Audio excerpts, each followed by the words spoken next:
another rendition of the famous Knocking on Heaven's Door. And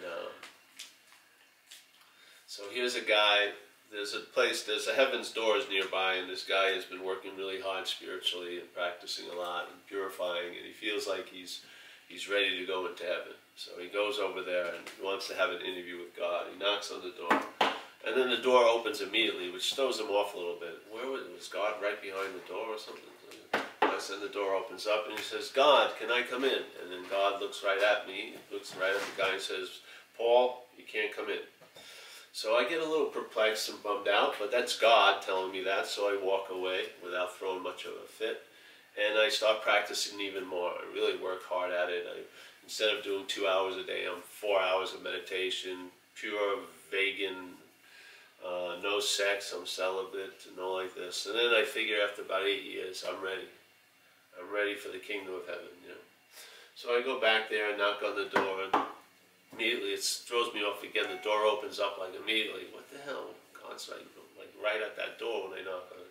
So he looks at God and he says, "Hey God, can I come in?" And he's pretty sure he's getting in, you know. It's just a formality. And then God looks at him and says, "Paul, you can't come in."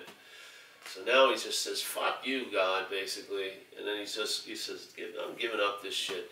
And he just throws everything away, all his, you know, his little patchouli oil and his little beads and his, you know, How to Lovingly Gaze at Other book. He throws that away. Now he's out there partying, running around. And so life is the greatest teacher, so life kicks his ass pretty good. And he gets tumbled around, and he gets thrown around, and he gets thrown into a river, and he gets washed up right near Heaven's Door. And so when he's coming out of the water, something happened to him. And he knocks on the door. And then the door opens, and there's God once again immediately. And he says, "Hey God, can I come in?" And God says, "Paul can't come in." And then I walk right by. Yeah. Because the whole point was, he wasn't saying that I can't come in. He was just stating a fact. Paul can't come in, Steve can't come in, Mary can't come in, Jim can't come in. Any sense of identification can't enter the kingdom of heaven, yes? So all those years I was blaming God or this or that, or I thought I had to do more work. It was just a misidentification. He was never saying that I can't come in. And then when I finally realized that, I walked right in. So there you go. That's the Heaven's Door.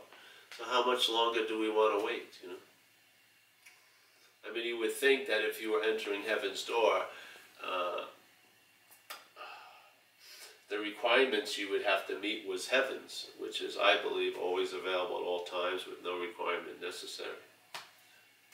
But if you're holding on to your ideas of God and your ideas of how things should be, they could be the biggest deterrent.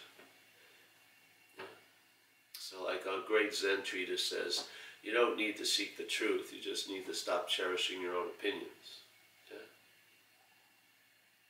The open secret is just that, an open secret. The gateless gate is just that, it's a gateless gate. Yeah. There's no door to heaven, and there's no God as a doorman.